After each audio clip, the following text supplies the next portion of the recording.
All righty. Let's get started, chat. Welcome to another Healthy Gamer GG stream. Oh, this is kind of dark. Is this too dark? Missed y'all. Welcome to another Healthy Gamer GG stream. Just a reminder that although I am a psychiatrist, nothing we discuss on stream today is intended to be taken as medical advice. Everything is for educational and entertainment purposes only. So if y'all have a concern or question, please go see a licensed professional. I missed y'all too. It was really nice. I was on vacation. It was super cool. I actually ran into a couple of healthy gamers on vacation. And shout out to Angel of Death. Thanks a lot, man, for everything that you did for me. It was great to meet you in person. If you're out there listening, huge shout out to you and other members of our community that I ran into.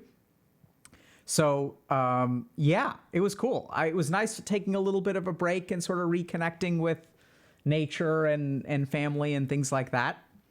So, yeah, let's get started. So a couple of announcements. So this is actually super cool. So we are doing a 2-week Swap It challenge. So let me just show y'all what this is. Okay. So we're doing a Swap It challenge, and this is another community-driven effort. And so let's take a quick look at what the Swap It challenge is.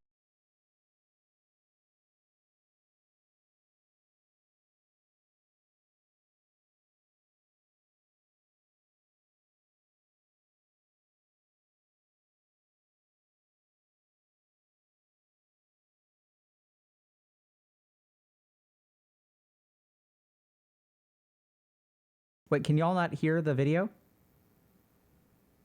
Weird. My desktop audio is busted. Let me see real quick. Desktop audio. Weird. Okay, desktop audio doesn't seem to be working.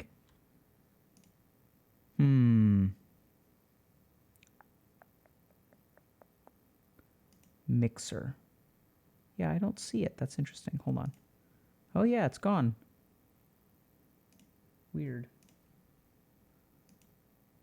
Properties. Gonna do some tech support chat.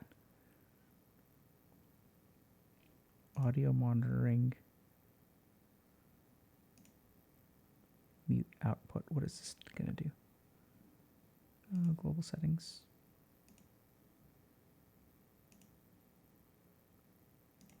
Let's see if that fixes it.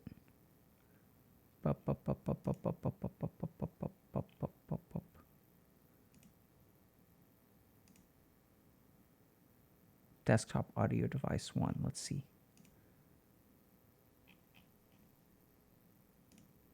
Did that work? Testing. Okay, let's try now. Okay, I may have fixed it. Hold on, chat. Dr. K is working on it.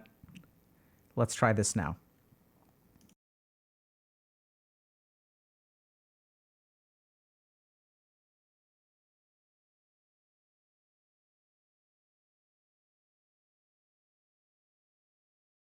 Okay, that was awful. Okay, did y'all hear that? Monitor off. Okay, that was terrible. Okay, let's try now. A challenge. Do you struggle with... Okay, fixed it. Okay, wow, that was... Okay, let's start from the top. So, we're doing a Swap It challenge for the next couple of weeks. The Swap It challenge is a really cool thing that is initiated by our community. So I think what we sort of found at HG is that we're gonna like teach y'all stuff, right? On YouTube and Twitch and places like that. If you guys are interested in more one-on-one intensive work and really focusing on understanding who you are, building good habits, things like that, there's the coaching program. And for people sort of in the middle who want to do some accountability stuff, participate in community events and things like that, start building a healthy life, we've got our community events. So the Swap It challenge is something that we're going to let, we're going to watch this video and then we'll kind of see what it is. Okay, so check it out. Welcome to the Swap It challenge. Do you struggle with problematic technology use, or do you just want to build better habits in general? Then this is the event.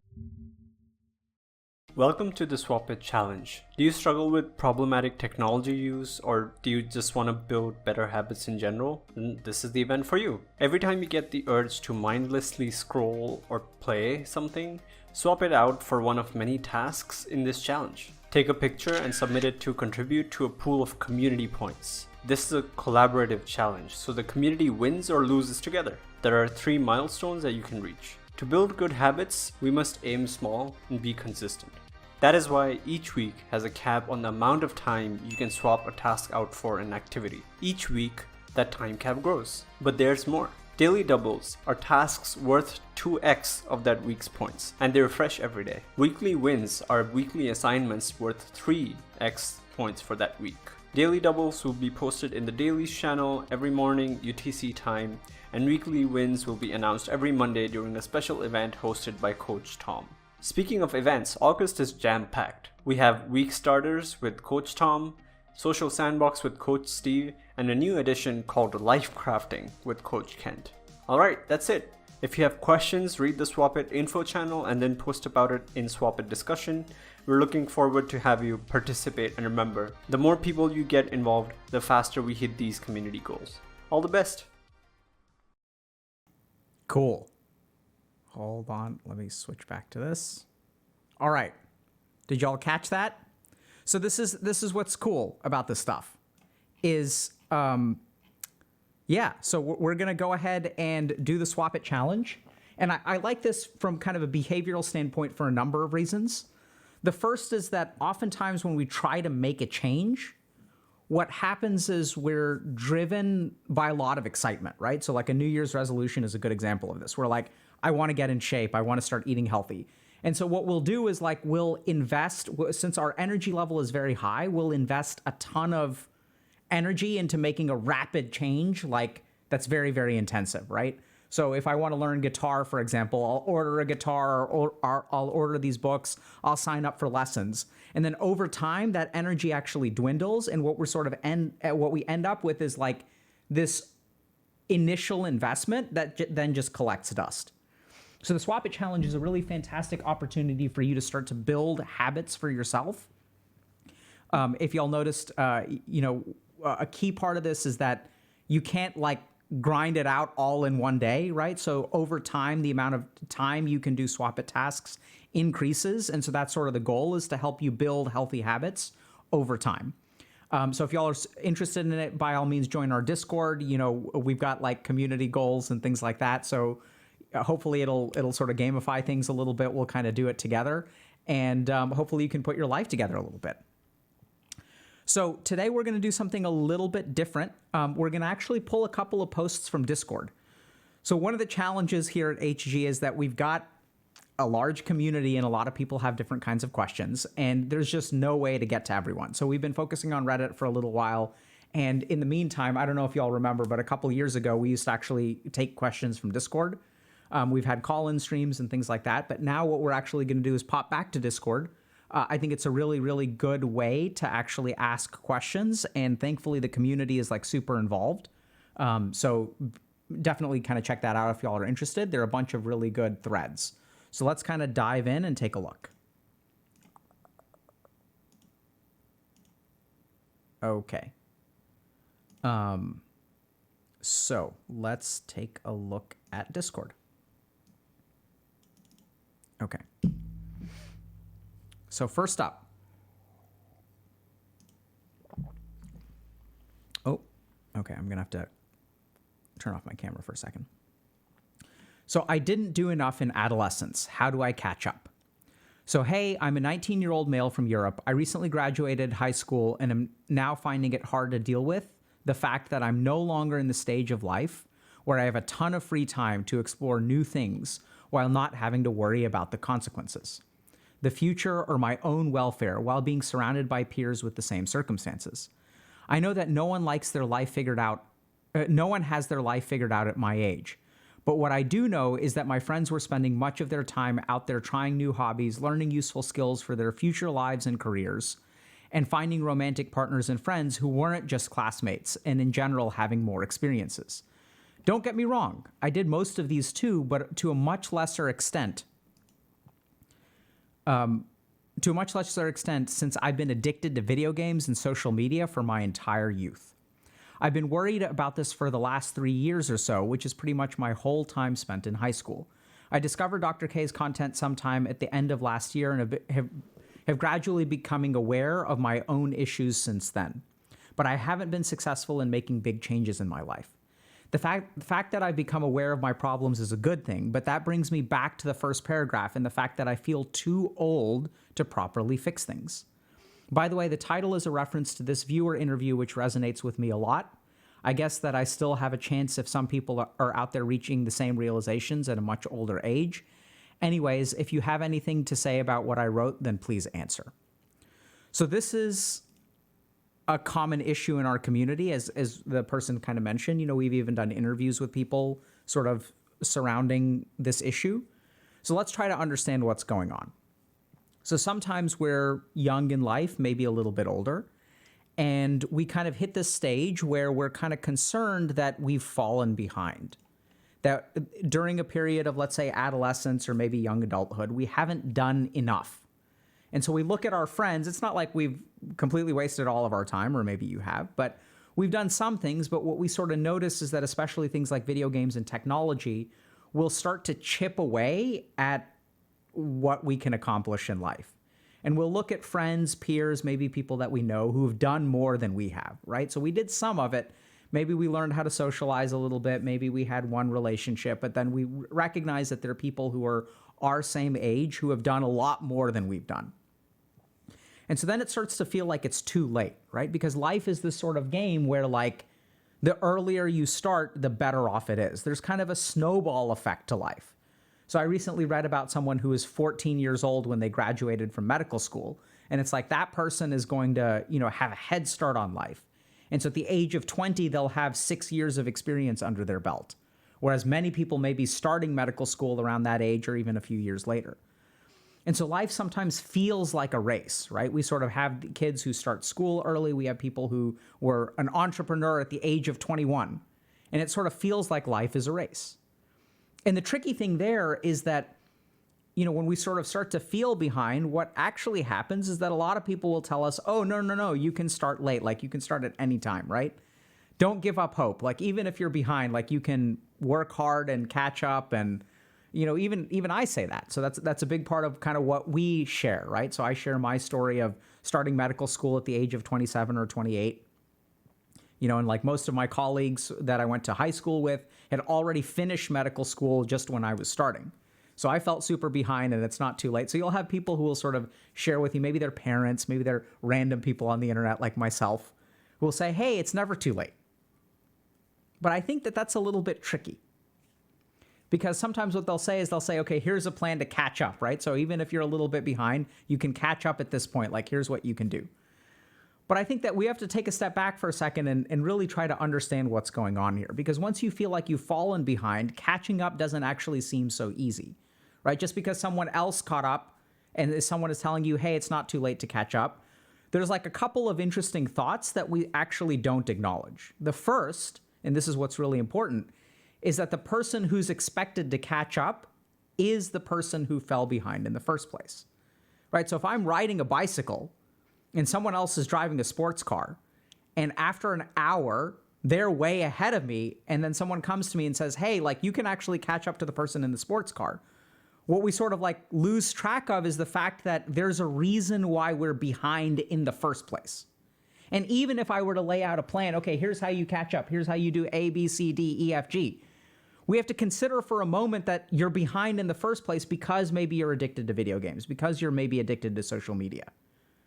Right? So like sometimes when people sort of tell you, hey, it's like super easy, it's never too late, by all means, like get started, which we're going to say in a second.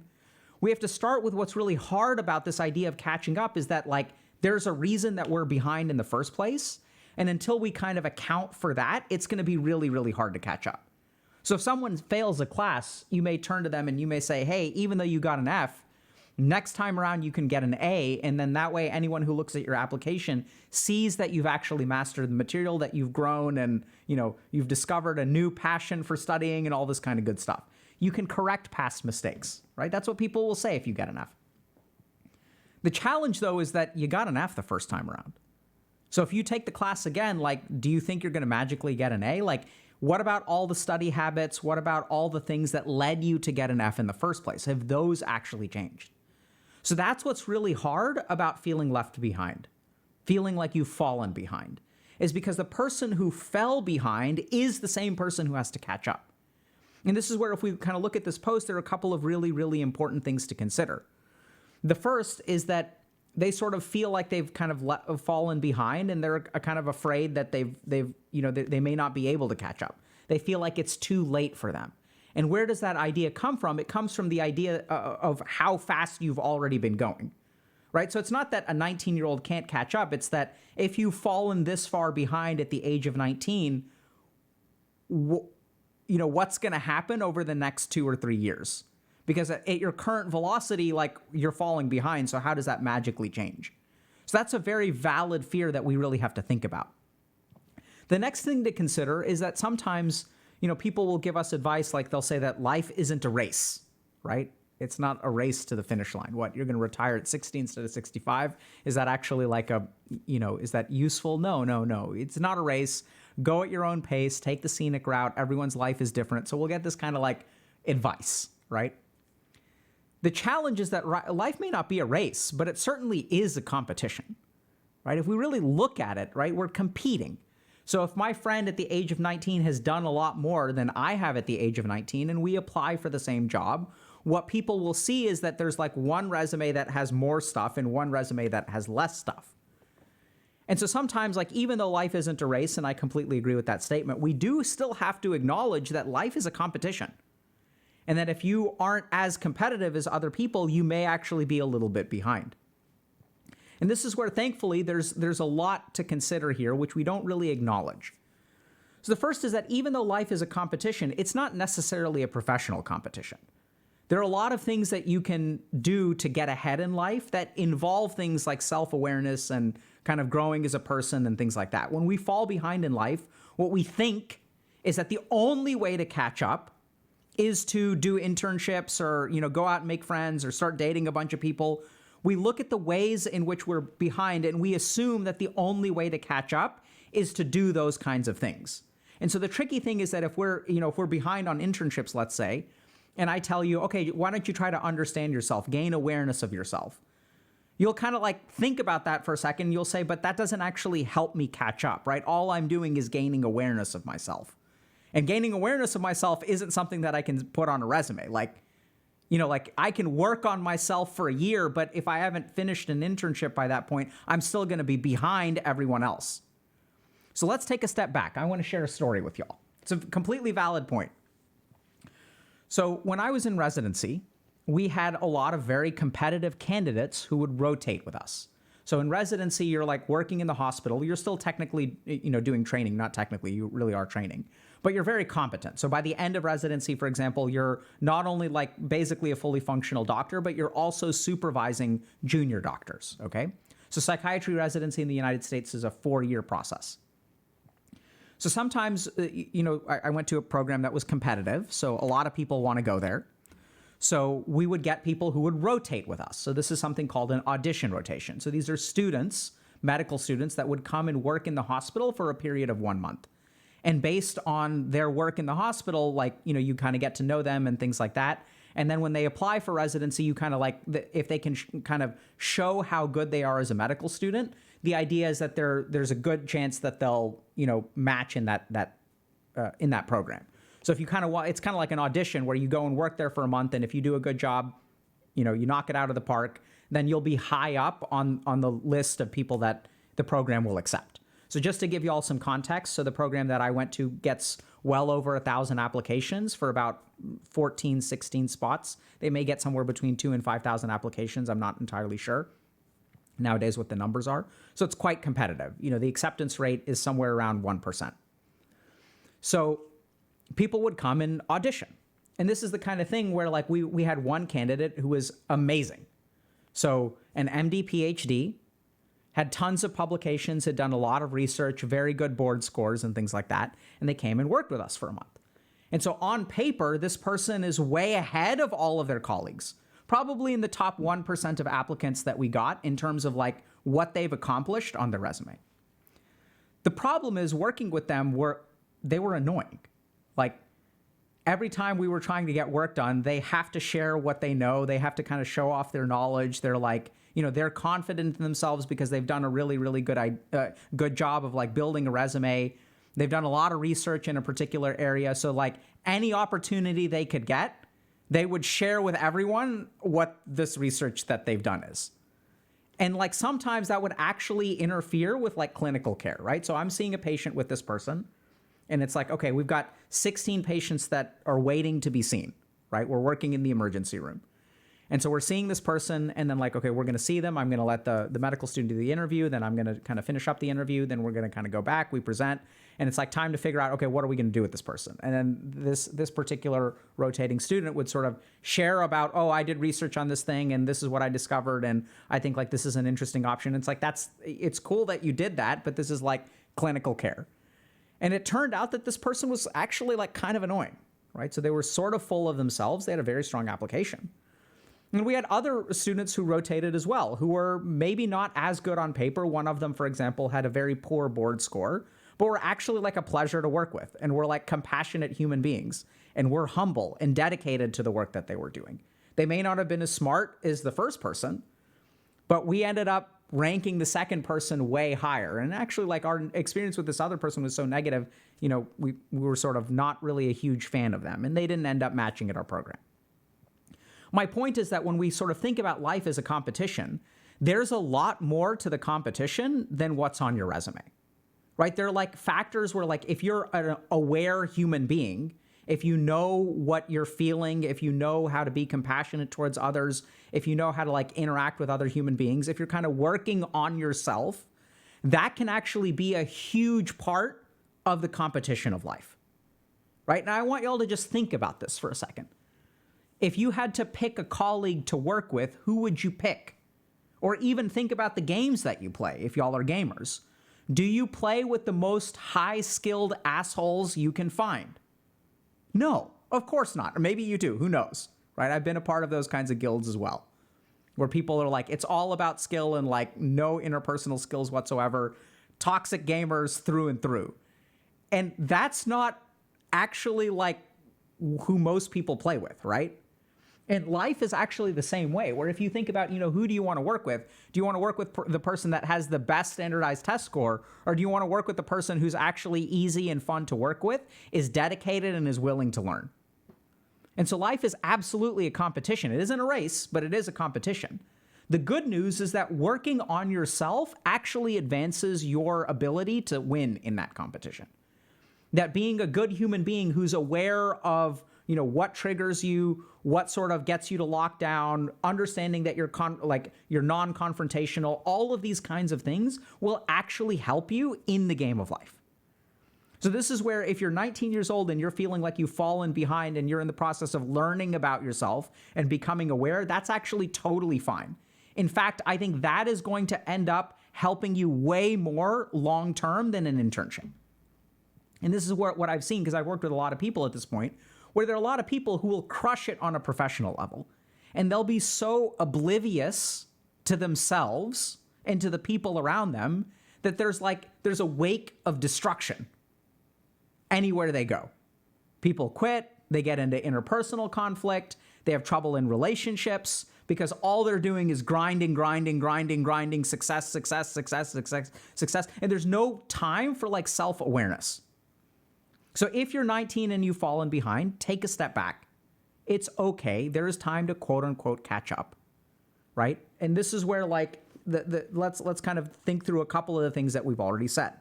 So how can I say that it's okay that you've fallen behind? The first is to acknowledge that part of the reason why falling behind is so terrifying is because if you've already fallen behind, that's the vehicle that you're driving to try to catch up.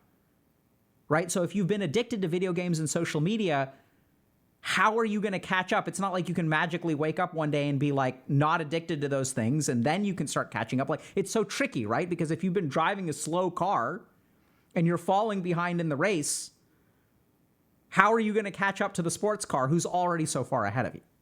And so that's important to acknowledge, and that's a reasonable thing to be concerned about. And that's actually where the awareness and stuff comes in, because how do you speed up your car?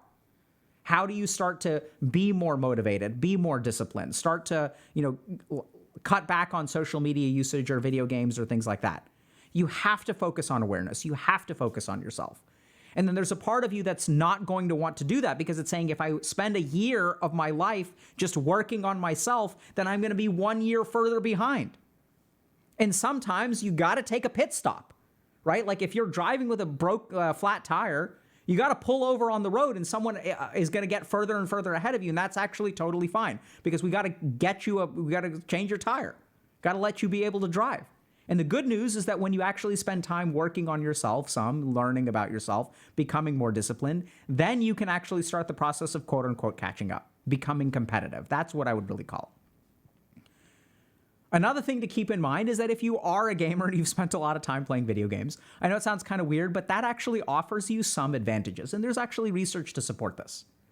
So for example, I recently saw, this was more publicized, but this study is quite old, that surgeons who play video games have fewer errors than surgeons who don't.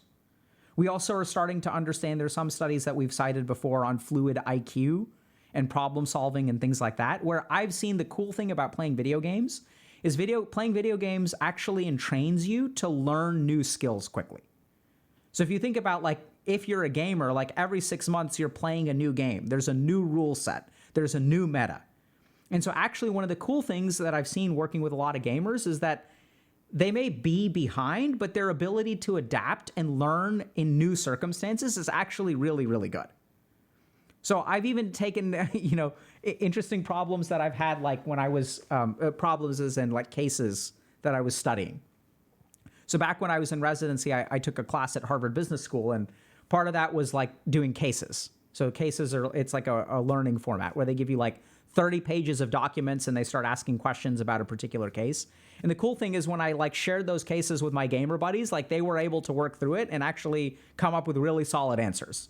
And so I used their help and sort of presented that to the professor, and the professor was, I got the quote unquote right answers and things like that. So it's actually really amazing. Just because you're a gamer doesn't mean that it's a complete waste of time. And in fact, part of the problem is that most of the research on video games focuses on the negative aspects of video games. So we're not even studying the positive aspects of video games. We have some people that are sort of doing this, but they're in the minority, right? You have groups like AIM Labs that are actually using video games to help people who have strokes recover from that sort of thing. There's now, for example, like a particular video game that is in, I think, clinical trials for improving ADHD and attention and things like that. I recently also saw a study about Pokemon Go fostering social relationships. That's pretty cool, right? So just because you've been a gamer for some amount of time and you feel like you're behind, it's not a complete loss. And in fact, in my experience, when gamers put their mind to something, because the big challenge of being a gamer is I can grind in the video game, why can't I grind in real life? And the good news is that having worked with a bunch of gamers and having had a bunch of gamers, like even in our coaching program and things like that, we've seen consistent change, right? We've seen that people, once they are able to work through some of this stuff, really become more aware of what they're doing, they actually can grind and start crushing it in real life the same way that they do in a video game. So it is possible, so don't give up hope. The last thing that I want to mention just about sort of this idea of, okay, I've missed the boat, I'm falling behind, I'm too old. Is it too late for me? So I want to share with y'all one sort of really important kind of addiction principle or neuroscience principle that has to do with this. So if you're someone who feels like, let's say I'm 19 years old, 20 years old, 25, 26, 20, 29, 32, and it's too late for me. So as you have that feeling, it's too late for me, I'm too old, that negative emotion is hard to deal with. And when we sort of start to feel that way, our brain has a very, very easy way to make that feeling go away. And that is to turn to things like video games, social media, apps, YouTube, whatever. So this is the other thing that's kind of tricky, is that what we tend to see is a vicious cycle. Where once you start to feel like you've fallen behind and that despair starts setting in, you'll start to turn to technology to calm down the emotional centers of your brain. As you turn to technology to calm down the emotional centers of your brain, you tend to fall further behind, right? And if this process goes on for a long time, we'll sort of end up with someone who's got a lot of despair, maybe someone who's kind of like, we use the phrase doomer sometimes. And you kind of get stuck in this cycle where like you're falling behind and you're playing video games all day. And since you despair, the only way that you know how to deal with that emotion is through technology usage. And so this is where a tricky part of this is that, feeling like you're falling behind doesn't necessarily mean that you're behind, right? That's like tricky.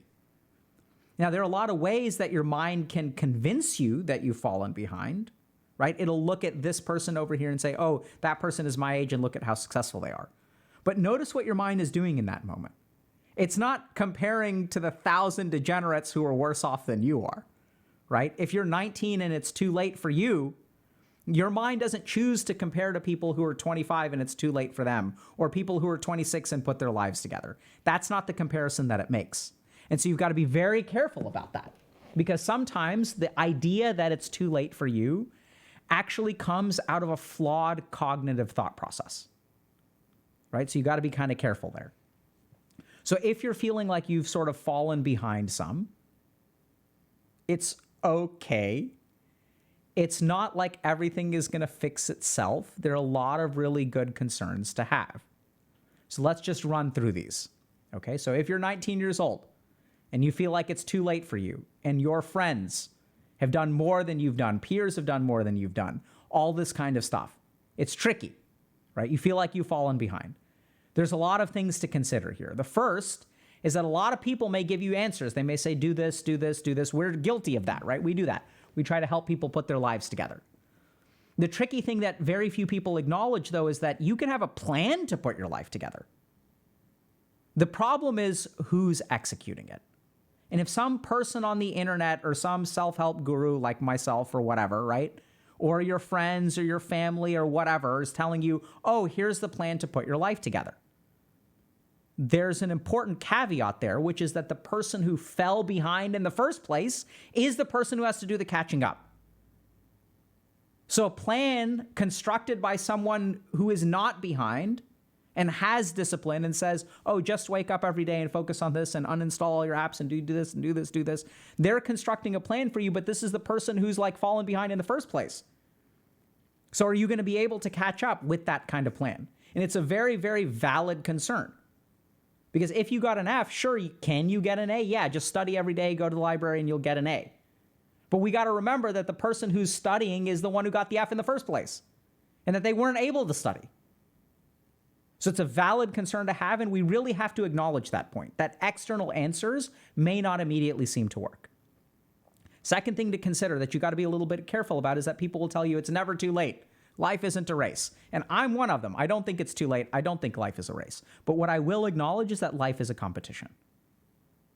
And when you've fallen behind, it can feel like you're not able to compete because there are certain things that you've missed the opportunity to put on your resume.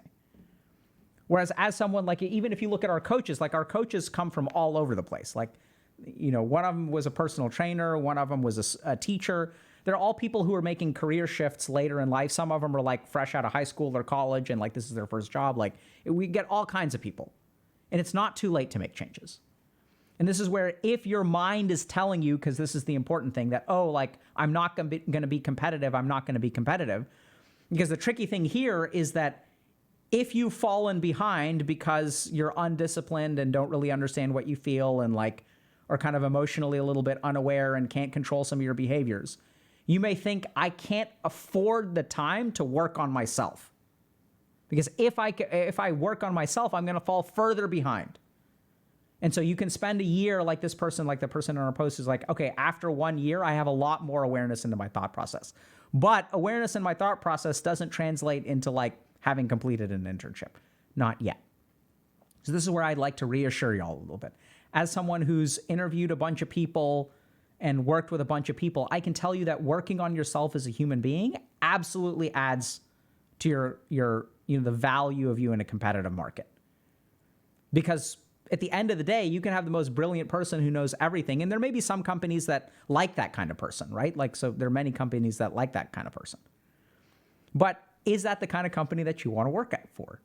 Is that the kind of company that you want to work at? Or do you want to work at a company where people are like more interested in being supportive and decent human beings, and like the work gets done, like we're going to focus on the work, we're going to be dedicated to doing the work, but we're not going to tear everything else down for the sake of the work. So even if you work on yourself, like that's going to help you in the interview process. It's going to help you during times for promotion. You may get promoted faster instead of getting fired because you're so narcissistically clueless that you have no idea what impact you're having on other people. So it's a competition, but spending time working on yourself absolutely helps.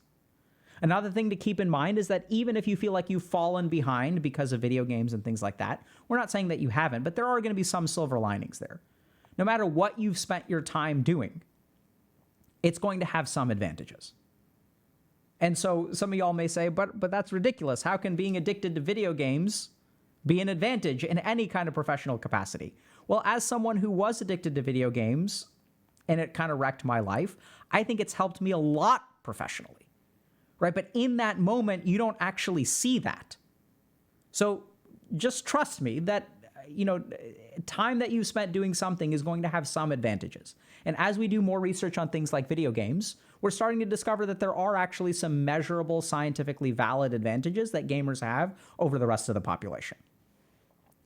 The last thing to consider is that we have to be kind of careful, because if we've fallen into video games and social media and technology and things like that, the feeling of having fallen behind, the feeling that it's too late for me, that emotional damage requires a coping mechanism. And this is what can really get people stuck, is because the way that we end up coping is by actually like turning more to technology. So you've got to be super careful about that vicious cycle. And what do you do about it? This is where something like the awareness comes in, right? This is where you have to like gain insight into, okay, why am I reaching for this? What is so intolerable about the way that I feel? Because at the end of the day, if you feel like it's too late for you, where does that really come from? Is it really too late for you if you're 19 years old? I'm sure if we polled the audience right now and we asked, is this person screwed? They're 19, they just started college, and they haven't socialized as much as their friends have. I'd say that most people who are listening to this would say that a 19-year-old still has time, right? That's what most of us would say. At the same time, if you're the 19-year-old, it doesn't feel like you've gotten time, right? And if you're watching this and you're a little bit older, you have to be careful about what your mind will say, because you'll say, oh, a 19-year-old has plenty of time, but I'm 24 and I don't have enough time. And then if we ask a 29-year-old, hey, does a 24-year-old have enough time? The 29-year-old will say, yes, absolutely. A 24-year-old has enough time, but I'm 29 and it's too late for me. This is the ego, right? So you've got to be kind of careful, because what happens once you feel like it's too late for you is you're very, very attached to that feeling. You don't actually want to contradict it. And if you're not careful, that feeling will actually drive the behaviors further and further and further. Let's see what chat says. Okay, so 91%, 92% of people say that, are you screwed if you're behind at the age of 19? 92% of people say no, right? So 8% of people say, yes, you're screwed. So some people may believe it, right? That's okay. But the vast majority of people don't. Does that make it right? Not necessarily. It's just opinion. Opinion is not fact. And at the same time, there's still a lot of time left. So if you feel like you've fallen behind, it makes a lot of sense, right? If you're kind of concerned, because life is a competition and you're a little bit behind. And the more time you spend on yourself, the less time you're actually catching up. And there's a bunch of different emotions involved there. And that's why, like, it's important to, like, think through this stuff, right? It's important to acknowledge that even if people are out there saying, hey, you can actually fix it, there are a lot of caveats to that. There are a lot of reasons why it's hard to fix if you've fallen behind. And the number one reason is because you fell behind in the first place. So how are you supposed to catch up if you're the kind of person who fell behind? And so one of the cool things is, like, we help people like this all the time in our coaching program. This is like literally what we try to do, right? So it's not something that's a particular diagnosis. We're not talking about depression or anxiety or schizophrenia or even things like ADHD or stuff like that. It's really about understanding yourself, helping you get organized, prioritize, build good habits, start to set up a plan so that you can start catching up. And what we really try to help people do is use that awareness, leverage that awareness for behavioral change. So if that's something that's interesting to you, by all means, sign up for coaching, check it out. We also have Ask a Coach events and things like that you can sort of hear from our coaches directly about questions that you have to see if it's kind of right for you. But at the end of the day, I don't think you're screwed if you're 19 years old and you feel like it's too late. You're not screwed. Should you be concerned? 100%. Is it going to require some sophistication to catch up? 100%. But if you're a gamer, I have faith that you'll be able to figure it out, because that's one thing that we're good at, right? If you think about gamers, right, we'll do level 1 runs, right? No level runs. Like, you'll see that in Final Fantasy. You'll see it in, like, Elden Ring, things like that. Like, we're really good at playing from behind. In fact, we thrive at playing from behind. It's something that we learn the game so incredibly well that we're able to play from behind. We handicap things to make things hard for ourselves. And karmically, that's what we're doing in real life. We're basically doing a low-level run of life. And the good news is that when you get a little bit of help, when you start to recognize that the game isn't over, that you can actually do a level 1 run through the whole game, you can start to put together your life. You can start to catch up. No big deal. Questions? Y'all get that? We're good at that kind of stuff.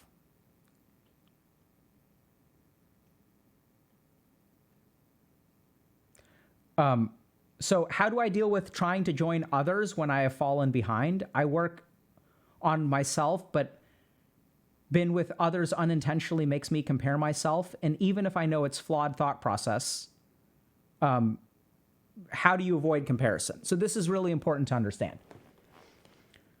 So you can't feel behind until you compare. Y'all get that?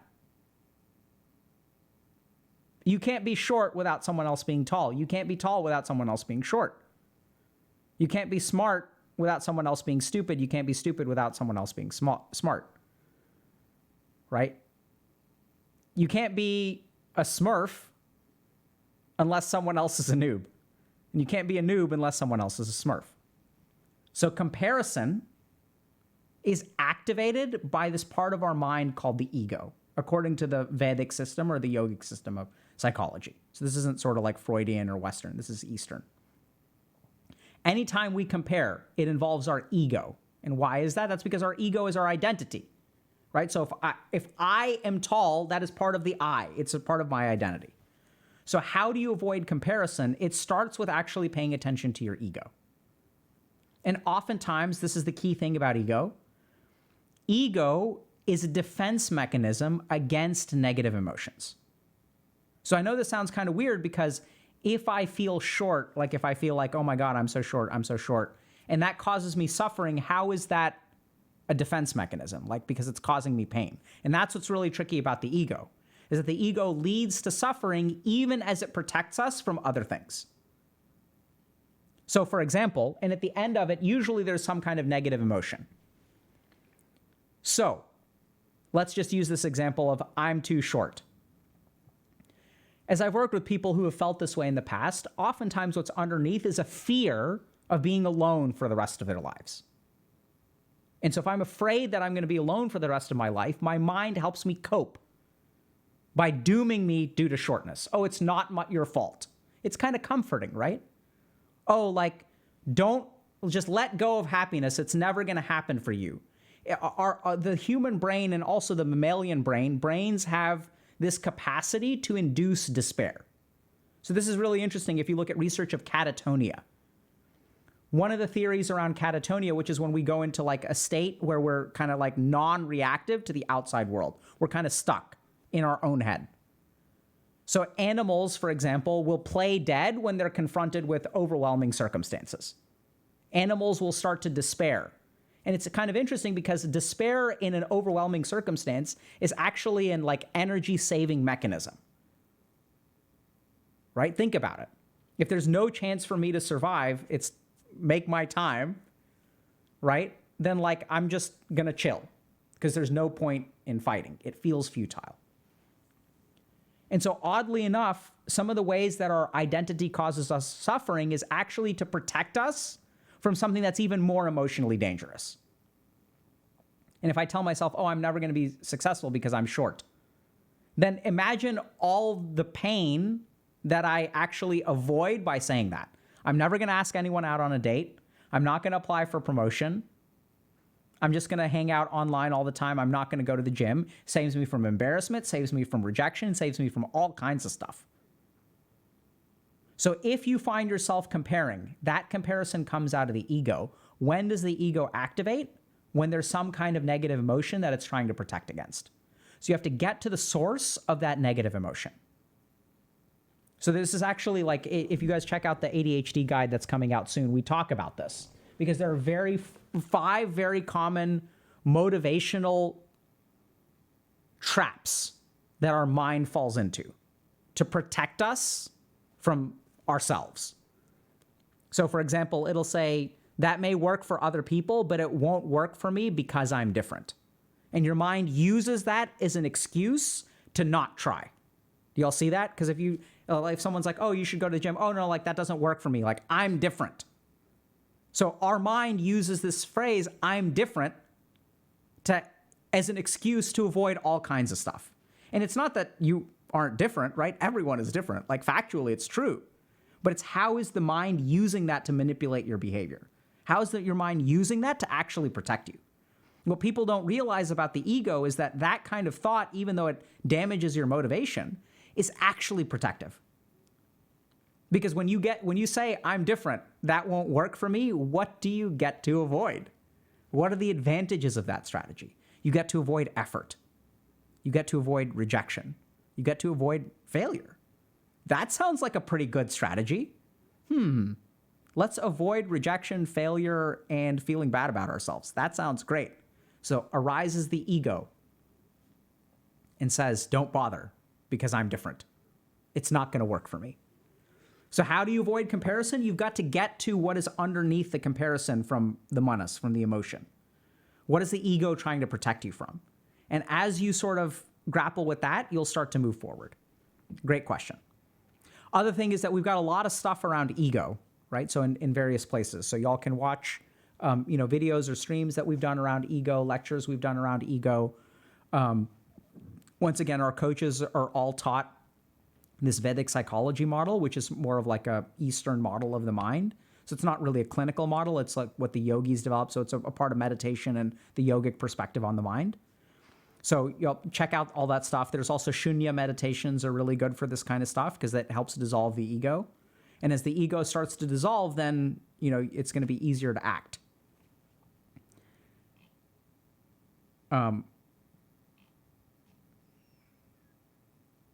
Okay. Is it true that the more you fall behind, you lower the ceiling of your highest potential in life? I don't think so. So this is the kind of thing where it's like, what is the highest potential of your life? Like you can construct a situation in which that statement is true, but I think it's kind of like a weird, like these are all constructions of the mind, right? Like I don't know how else to say that, but so once again, just like the best example I can think of is kind of myself, where if anyone told me that, hey, being addicted to video games for a few years of your life and like almost failing out of college is going to just damage your potential, right? Like that's a reasonable statement to make. And at the same time, it made me the person that I am. And if that had not happened to me, I would not be streaming today. So the question that I have for you, if you kind of think about that, is like, what would be my quote unquote highest potential? If I was 4 years younger, working in a clinic, just seeing patients all day long versus me being a few years older and streaming, which one is my highest potential? I don't know. I think that concept is a little bit flawed. It's a great question because we operate that way, right? But I think this is where if you kind of take like a more spiritual approach, like everything that we do makes us who we are.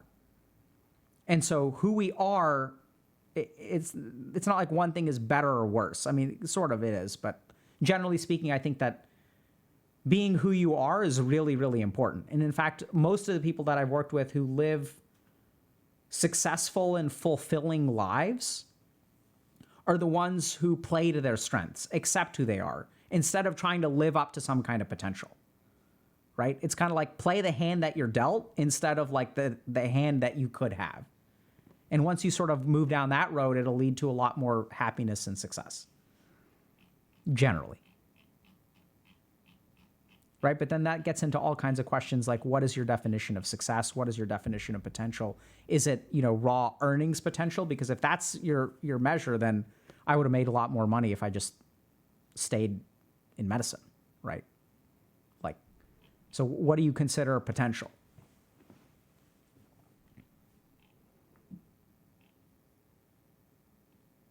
Yeah, absolutely. As Lalaroni is saying, play the hand that you're dealt.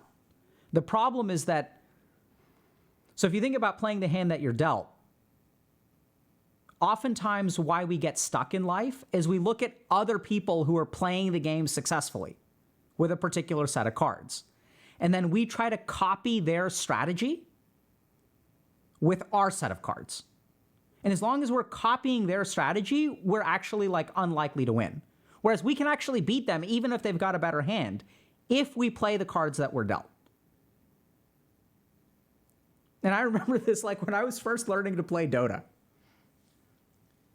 I liked playing support, but I learned that everyone who built these huge damage items with crit, like, with critical strike, were the ones that I was losing to.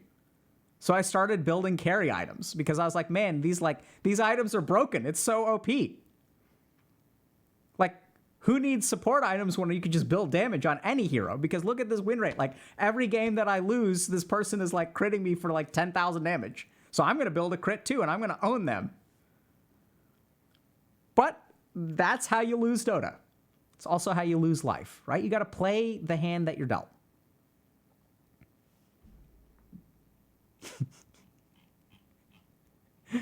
Right. I see there's some Dota enjoyers here. Dazzle Daedalus build, CM Deso, 100%, man.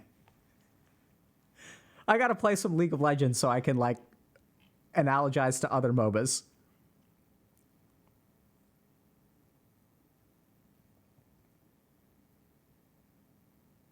Okay. Let's keep going. All right, next up. Okay. Let's talk about internet addiction.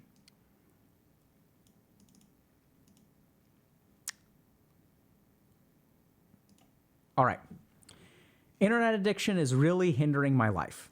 As much as I try to delude myself into thinking the contrary, there is no doubt that I have a bit of an addiction to the internet. Whenever I try to complete important tasks in my life, such as studying, homework, or working out, I'm easily distracted by YouTube videos, listening to music, even going as far as mindlessly scrolling the garbage content on Snapchat. It feels, however, that even though I'm aware of this problem, I don't know how or am not willing to fix it. I guess willpower isn't enough, but I shouldn't have to completely cut out access to my favorite apps or videos. Even in doing so, like joining the study channel here, I get distracted and explore the rest of the server, looking into every text channel. This issue of technology addiction has been affecting my ability to enjoy life. I don't have real hobbies other than watching videos or TV. I never have the patience to read or learn an instrument or be active. The act of working out is such a large and time-consuming task to me because the whole time I'm distractedly watching videos. It takes up my whole day, and then it's my free time. So, this is kind of an interesting conundrum that many people fall into. We're addicted to technology. We're addicted to the internet. And if we want to approach this and understand this, I think there are a lot of really, really great key insights in this post that we're going to touch on one at a time. Okay? So let's take a look. So, the first thing that this person said, which I want to focus on, is that they're easily distracted.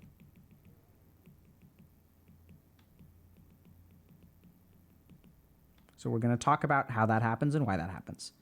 The next thing is they said something beautiful. Am not willing or am unable to quit. Okay?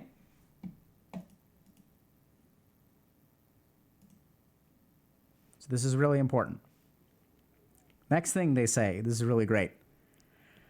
I shouldn't have to cut out my favorite apps. So I want y'all to understand this for a moment. It's really important. We shouldn't have to cut it out. There has to be a way for me to enjoy the internet without being addicted to the internet. There's got to be a middle ground. It's unfair. I shouldn't have to cut it out. Why is life like this? Why can't I enjoy YouTube and be motivated to do things? Y'all get that? And then the last thing is I never have patience to do stuff.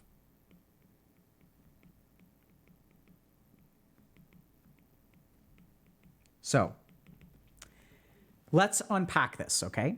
So internet addiction and technology addiction is becoming more and more common. And as we struggle with it, we realize, hey, this is a problem. This is a problem. I get so easily distracted. I get sucked into stuff for hours at a time. And I don't know what's wrong with me. I don't know if it's like there's a part of me that doesn't want to give it up, or am I unable to give it up? I can't tell. Is this like an addiction or is this like unwillingness? And by the way, it's not fair that I should have to give it up, right? I shouldn't have to like be free from YouTube for the rest of my life. Like that doesn't sound fair. And I'm noticing that I don't have the patience to do stuff. So we're going to talk for a second about addiction. So the basic problem with addiction is when you're addicted to something, giving up the addiction means giving up fun. It means making your life just less enjoyable than it could be. So this is something I've seen in any kind of addiction. So let's take alcohol addiction, for example. I can go to parties and be sober. I can go to a nice meal and not have a glass of wine. But if I have a nice glass of wine, if I'm relaxing on the beach with a cocktail, it just enhances my enjoyment, right? It just makes life more full, more complete. If I go to a barbecue, not being able to have a beer, like, yeah, I can still have fun and socialize and eat something, but like having a couple of cold beers, like, or going in the pool and like having a cold beer, like, it just enhances my life. And so the struggle against addiction, this is actually what makes it so devastating, is that when you have someone who's addicted to something and you ask them to give it up, what they're doing is lowering the cap of happiness on life from 100% to like 75%, 80%. And that's what makes it so tricky. Because it's like, I could just make this experience better if I engaged in this thing that I'm addicted to. There's got to be some way that like I can not have a problem with alcohol and still gain all of the maximal enjoyment from some of these experiences with alcohol, like having a nice glass of wine or having a cocktail on the beach. There's got to be some way. And so when we're addicted to the internet, we do the same thing. There's got to be some way for moderation, right? I don't need to cut out Snapchat and YouTube entirely. Like that sounds like, what am I going to do? Like I'm going to be bored all the time. I'm addicted to this thing, but the alternative is cutting it out completely. And then like, I'm going to be bored. You're asking me to be bored instead of having fun. I don't like being bored. I hate being bored. It's the worst thing in the world.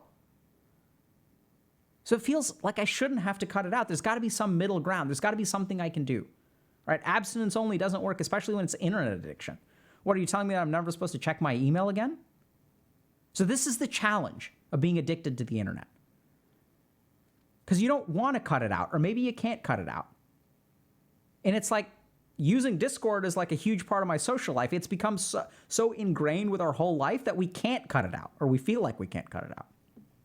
So let's try to understand step by step what's going on, because this person has done a fantastic job. Oh, whoops.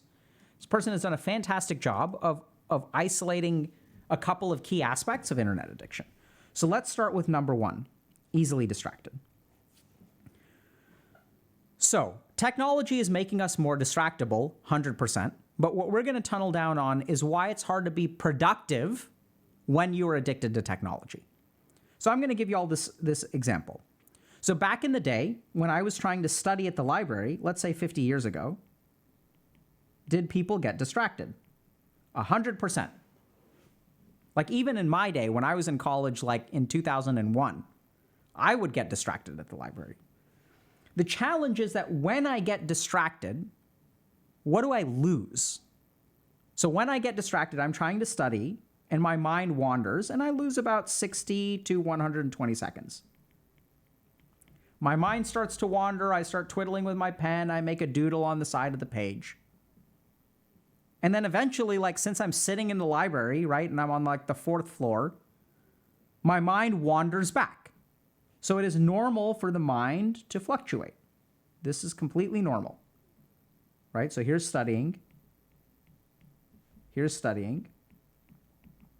And there are fluctuations. Completely normal. Now, how has technology changed this? It's because now when I get distracted, the ease of slipping into something that deviates my mind is way greater. So now when I get distracted and I open up, let's say YouTube, I go down here, right? So this is the initial distraction. And then YouTube suggests more things to me, more things to me, more things to me that are very dopaminergic and engaging. And so now a 60-second distraction. Because how hard is it to alt-tab over or open YouTube or click on another channel? And this is the thing. Technology is designed to make it so easy for us to slip in. Shortcuts, shortcuts, shortcuts. Auto login. I now have like a fingerprint accessor for my phone. So now if I want you all to think about this. When people added like biometric readings or fingerprint access to bypass the security in phones, what did that do? It cut down the time it's required to open up an app. Do y'all get that?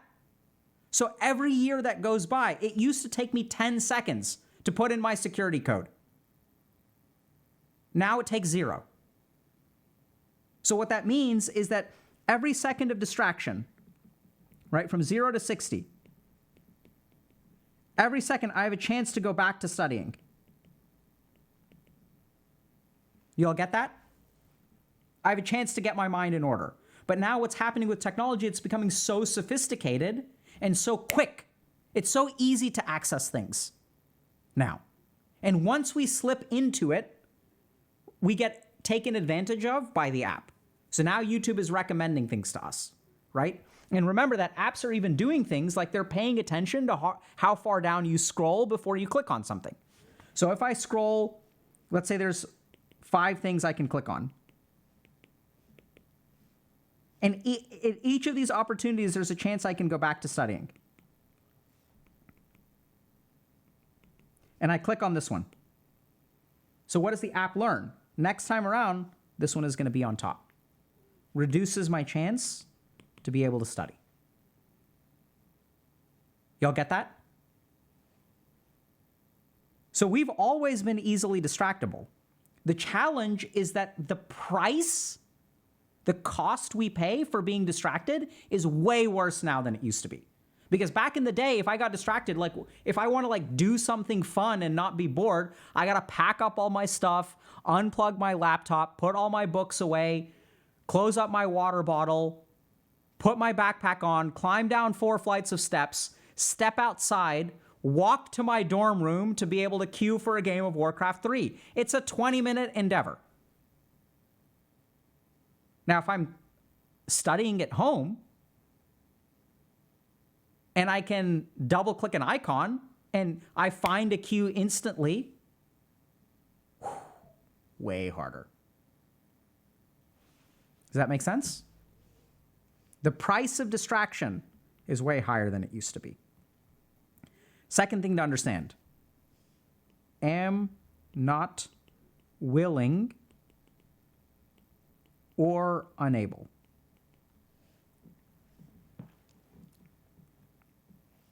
To quit. So, we could talk a little bit about dopamine here. I think that's important. But I want y'all to think about this for a second, okay? So I recognize there's going to be a little bit of irony here. So what would your life be like? What would you really be giving up if you never watched Twitch or YouTube again? What would life be like? What would actually happen?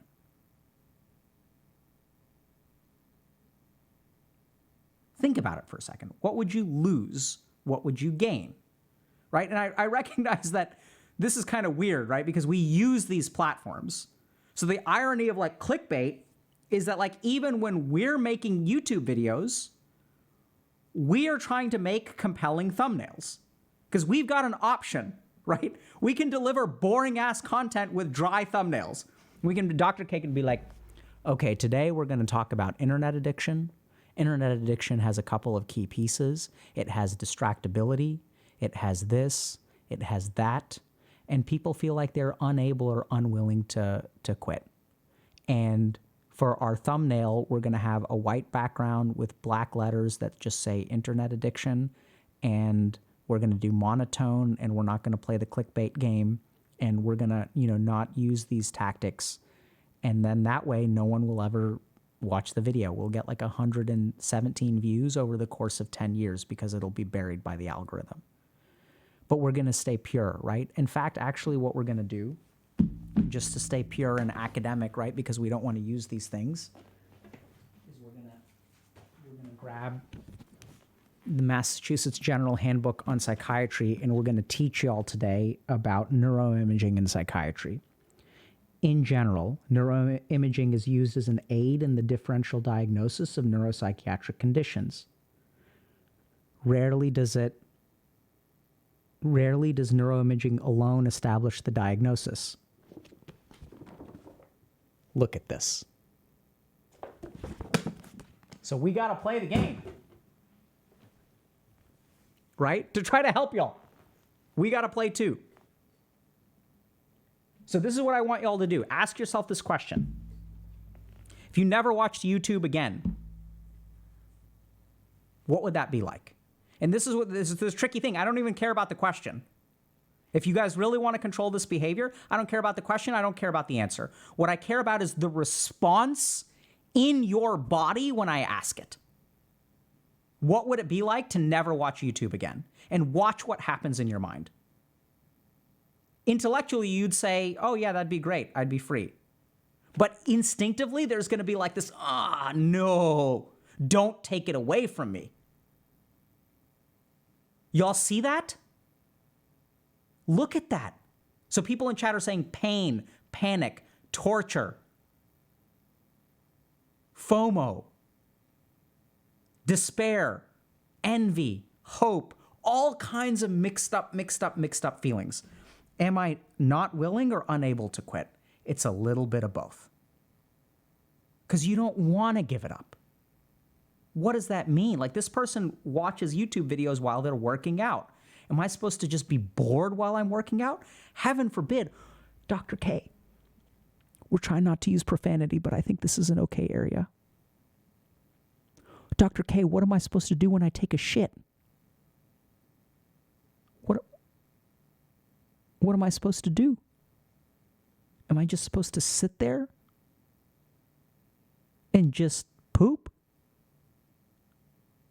Like an animal? Is that what you expect from me? I can't do that. We can't give it up. So pay attention to your reaction because that's what's driving the addiction. Y'all get that? Next thing. I shouldn't have to quit. I want y'all to tap into the moralistic outrage of this statement. I shouldn't have to give up my favorite apps. Shouldn't, according to who? What are we talking about? Is this like the 11th commandment? If you live a good and holy life, thou shalt not give up your favorite apps? Like, who determines this crap? I shouldn't need to give up this happiness, this joy, this dopamine from this app. It's not fair. So what is this? Like, is this like, I want y'all to really like tunnel down if you feel this way. Is this like moralistic outrage? Do you feel taken advantage of? Like, where is this thought coming from? Because there's a lot of energy behind it. So this too is a huge statement that I hear a lot of addicts make. I'm not a huge fan of the phrase addict because it defines a person with an illness, right? So in medicine, we have a couple of different ways of saying things. A person with schizophrenia versus schizophrenic, person with diabetes versus diabetic. So when we like personify an illness into a person, you'll notice we do this for some illnesses and not others. So we'll do it for addicts, but we won't do it for people with cancer. There's no noun that describes someone who's cancerous, right? Y'all get that? There's a word like leper, which we define someone by an illness, but there's no word for person with cancer, at least that I'm familiar with. Maybe I'm wrong, right? Cancerous is an adjective. That's my point. So, shouldn't have to quit is sometimes the last bastion of an addiction. Because it's sort of like the addiction will take a moralistic outrage and say, this is unfair to me. Screw it. I'm not going to play this game. So be careful about that. Right? Shouldn't have to quit. Okay, says who? What's wrong with quitting? What's wrong with giving up? What does it cost you? And now we get to number 4, which is never have patience. Now, this is where the neuroscience really comes in. If y'all want to learn a lot about this, we do a bunch of stuff around neuroscience and motivation in the upcoming guide, but let's talk about this. This is where we have the dreaded dopamine reward. So this is what happens in your brain. So when we look at technology activates parts of our brain. It's how it works. It just activates parts of our brain. That's why we like it. Now, these parts of our brain are designed to be activated, right? So if you look at like the dopamine reward circuitry, like when I do a good job and my boss says, great job, that's supposed to activate my dopamine reward circuitry. I don't know if it activates dopamine really, but let's just stick with the analogy. The problem with technology is that it's just activates that circuitry just in a way easier way, right? So this is why technology is so addictive. It's because it's a shortcut to activating our brain with a very, very low barrier of investment.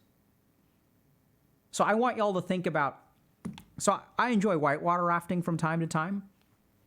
Sometimes when you go whitewater rafting, like you feel the sense of triumph, especially if you're about to capsize. And it's like you're rowing with all your might, your adrenaline is pumping, you don't capsize, you're through the rapid and you're like cheering, and it's like it feels amazing and alive. And you can get that feeling from a video game. It's not quite the same, but it's really close, right? So video games don't perfectly mimic life, but they activate a lot of, like, if you're down, right? And there's 1 minute left on the clock and you kind of ride it, you push it back and you win in a last minute victory. Like I've seen these matches from places like CSGO and stuff like that, where there's like one dude left against 4 people and he's out of ammo and all he's got or she's got is a knife. And they go knifing one person down, the next person down, next person down. And then they're triumphant. They've won this grand finals with like a knife victory. And it's like, oh my God, it's so amazing. And everyone's cheering and stuff like that. I don't know if you guys have ever, been megged in League of Legends or Dota or whatever, like mega creeped. And then all of your inhibitors are destroyed, and then like you make a comeback and you destroy their whatever the throne is in LoL. Right? Like and so technology gives us all this stuff just easier. Because it's such a pain in the ass to go whitewater rafting. You got to travel somewhere, you got to pay something, you got to suit up, you got to wake up early in the morning. It just costs so much higher. So why is it so easy to never have patience for the rest of the world when you're addicted to the internet? It's because the internet gives it to you faster, easier. Not quite as good, but it's like the fast food for life is what the internet is. It's a fast food, highly processed, easily available. It's like the McNugget of living life. You can go and have a romantic relationship yourself, or you can have the easier process version of that by watching a relationship show. And oh my God, isn't that so much better? You get all the joy of drama without being involved. Oh my God. So you never have the patience for life if you're addicted to the internet. 100%. It's because your brain is like, okay, we've got two options. We can just use the internet, or we can go out and be bored for a long time. Like, I can socialize with humans, but what if I don't enjoy that? Then what am I going to do? I'm going to be at the party, I'm going to be scrolling on my phone. This is the other thing. We take the internet with us wherever we go. It's with us always. Like a safety blanket, like a stuffed animal. Always there with that hit of dopamine whenever you need it. You're riding in the elevator. Oh, you poor thing. You're in the elevator for 45 seconds. I got you. Take a bump, yo. Pull out your phone. Now with Face ID, you don't even have to put in your passcode. It's going to be so efficient. It's not going to, a 45-second elevator ride means 44 seconds of opening stuff up. At the urinal, on the potty. I don't know if you guys have seen this, but even on dates. I'm on a date, someone goes and uses the bathroom, out comes the phone. So then people say, okay, I have no patience for anything. Of course not. How would you ever gain patience? How would you ever learn patience when instant gratification is literally a second away? This is what technology does to us if we're not careful. So I believe that technology is advancing at a rate that 30, 40, 50 years from now, we're going to look back on technology advancement kind of like the way that we do for something like nicotine, where we didn't realize what it was doing to us, and we kind of expanded it so much it infiltrated every aspect of our life and it got out of control. Now, I don't think technology is evil, so I think that it's very useful. Maybe in that way, nicotine isn't really a great example. Maybe something like, combustion is a better example, where we used it because it was awesome and helped us do so many things, but came at a very, very high price. So if you're addicted to the internet, it's hard. What do you do about it? 4 things to keep in mind. So the experience of people who are addicted to the internet, first of all, find that they're very, very easily distracted, right? And if you're easily distracted, it's not so much that you're easier to distract than you used to be, although that may be true as well. We're not going to go into that. But the key thing is that the price of distraction is now way higher than it ever used to be. So 50 years ago, when you're studying at the library, you get distracted, you have nothing to do, and eventually your mind goes back to studying. Whereas now, if you get distracted, it's so easy to open something up and then go down the rabbit hole for 4 hours and doom scroll. The distraction is actually the same. The difference is what happens after you get distracted. Second thing to consider is that oftentimes we're not willing or unable to quit. Is it an addiction? Can I not control it in my brain, or do I not want to give it up? And if you really want to get to the source of that, what you should do is ask this question. What would it mean if I uninstalled this app or YouTube or whatever, uninstalled this video game? And your mind may come up with all kinds of cognitive answers, but that's not actually what we want to focus on. We want to focus on the emotions. If I tell you no more YouTube ever, what does it do to you? How does your mind, no, that's the source of the addiction. Y'all feel that? That's where the addiction comes from. It's it's like a geothermal vent that is venting out something deep down within you. And you got to go find it. Another thing that sometimes happens is when we're addicted to something, we get really upset because we shouldn't have to give it up. I don't want to give it up. There must be moderation. There must be, honestly, there probably is in terms of internet usage, honestly.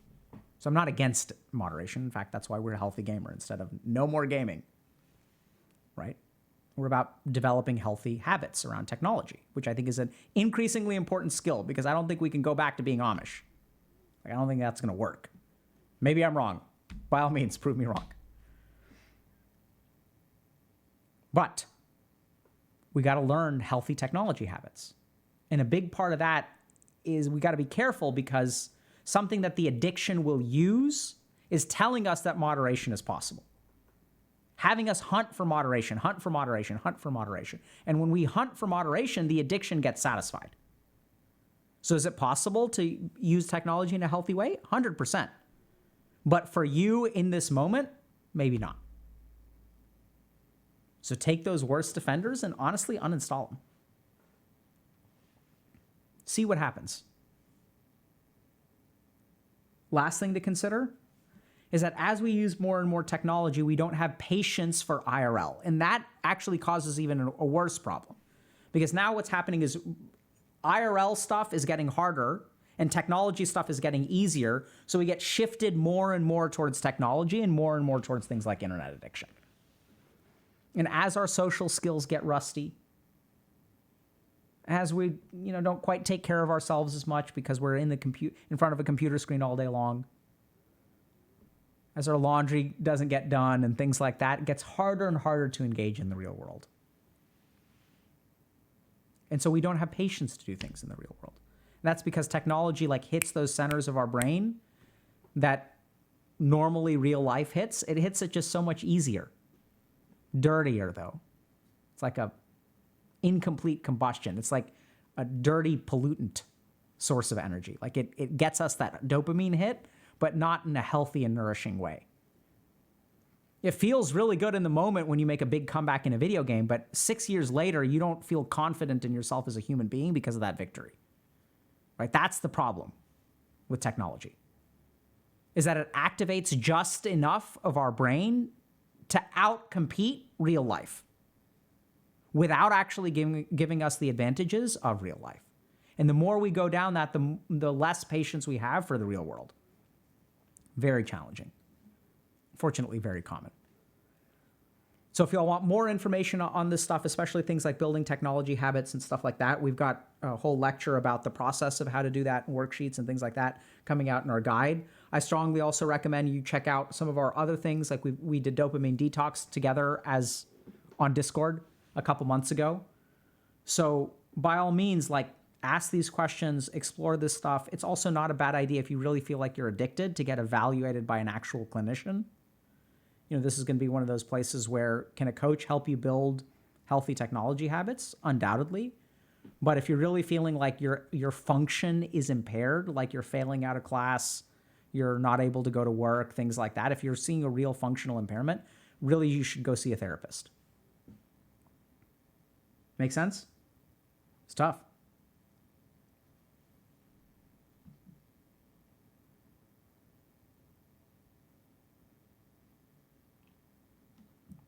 Okay. Next up, we've got time. We got to go a bit fast today because I want to try to meditate. Okay.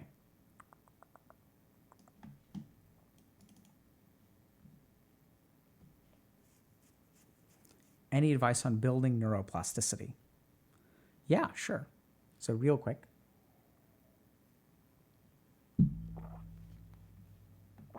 So building neuroplasticity. Okay, so let me actually ask y'all a question. Do y'all want to do... Let me just show y'all what the options are. Do we have mods?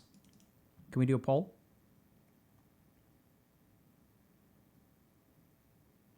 Poll. Okay. So here's what I'd like to know. We've got two options. We can do analysis paralysis of my own feelings. So we can talk a little bit about analysis paralysis. That's kind of what I want to do. Or we can do questions about some of this internet addiction stuff. What do y'all want to do?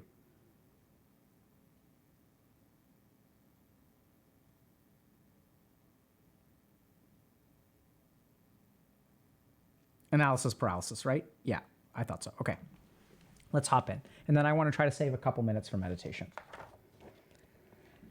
Give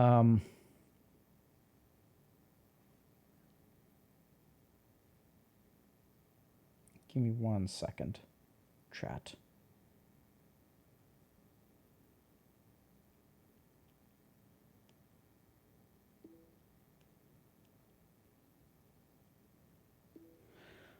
Okay.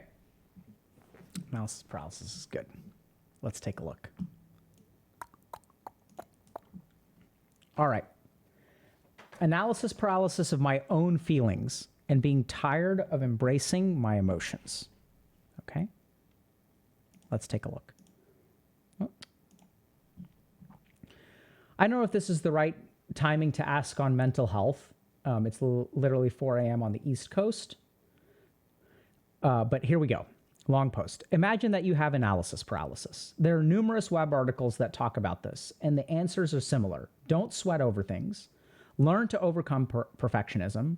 Realize that failure at some point is inevitable. Practice self-compassion. Focus on dealing with your anxiety physiologically. Aim for good enough instead of very good, yada, yada, yada. Except good enough is the exception, while underperforming is the norm. And I don't even know well how to be good enough.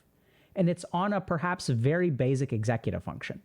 Doing a task and stay relatively focused while not having a major emotional restraint from it. While I'm getting better at the doing a task and stay relatively focused one, not having a major emotional restraint like distress, anxiety, demotivation, craving, distraction remains very hard for me. The point of the confusion is there are so many emotional reasons to make me avoid work. One day it could be anxiety. Next day it could be demotivation. And the next day it could be my cravings to internet and overeating that make me browse the net for hours and so on. And I've made and tried so many strategies and meta strategies on this, but nothing seems to work well. I even avoid listing my best strategies now because I hate that any discussion of this topic might get laser focused to those strategies only. I'm done with critically analyzing my ways. I need out-of-the-box creative perspectives and reframings. This has been hindering my productivity forever. Any perspectives? TLDR, I have a frequent analysis paralysis, but instead of perfect versus good enough, it's good enough is the jackpot and underperforming is the norm. All right. So let's look at this. Sometimes we're on the struggle bus. We recognize that we've got a problem. We recognize that it's hard for us to consistently do work. That's the core of the issue. And even in some ways, we can train a part of it, right? I can train my mind to stay on task for some amount of time. But then what happens is emotions get in the way. And what I notice is on a day-to-day basis, I have different kinds of emotional crap going on. One day I feel anxious. One day I feel distressed. One day I feel despair. One day I'm beating myself up because I wasted yesterday. And over time, I feel more frustrated with myself. This is a problem that needs to be fixed. If it's a problem that needs to be fixed, there are solutions. So there are multiple articles on the web talking about analysis paralysis. And they give us all kinds of answers and solutions. Overcome perfectionism.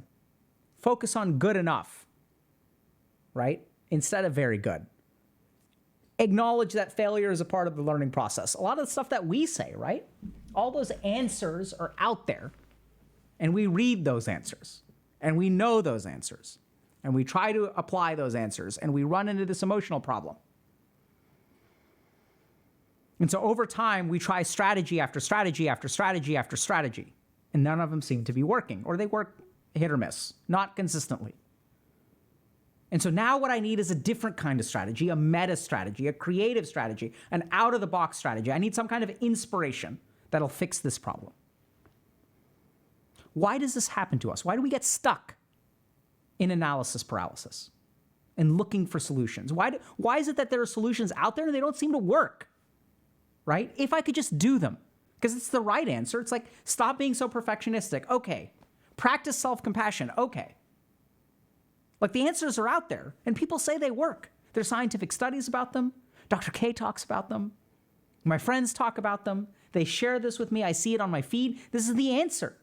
It's the answer. Why doesn't it work? Okay, it's because of these emotions. But I'm tired of embracing my emotions. I've been doing it for a while. People have been saying, okay, if you're stuck in analysis paralysis, embrace your emotions. But I'm tired of doing that. I want an answer. I want a solution. Really hard, right? It's hard to be in this situation because everyone is out there telling you what the answer is, but you can't seem to do it. And like, you get so frustrated with yourself that you're looking for some out-of-the-box creative solution because the strategy you've been using hasn't been working. So let's try to understand what your strategy is and why it doesn't work. Or has limited success, let's say. So the first thing. So when we engage in analysis paralysis, the first thing that we've got to understand is the difference between cognition and emotional strategies. So a cognitive strategy tends to be solution-focused, problem-focused.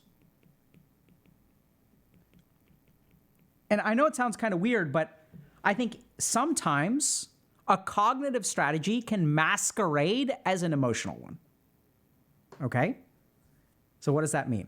So when people say, okay, embrace your emotions, what people who are very, very like kind of metacognitive and hypercognitive will do, very common for gifted kids, by the way, is they'll actually use like a cognitive approach to emotions. So they won't actually feel, they'll analyze emotions. So it's not actually embracing emotion, it's an analysis of emotion. So let me give you all an example. So if we go back to this post, right? So look at what they're doing. Not having a major emotional restraint. Distress, anxiety, demotivation, craving, distraction remains hard for me. And they kind of say, one day it could be anxiety, next day it could be demotivation, next day it's cravings. It could be my cravings to the internet and overeating. So this is what's going on. They're analyzing what they experience. Oh, today this is anxiety. Today this is distraction. Today this is despair. Today this is frustration. This is actually a cognitive analysis of emotion. And then what do you do when you're operating in this kind of realm? What you also do is find solutions. So what do? They're like, oh, okay, so like I have trouble, I procrastinate, let's say. So I'm going to read about procrastination on the internet. They come up with solutions, right? So overcome perfectionism. Learn to accept that failure is a part of the process.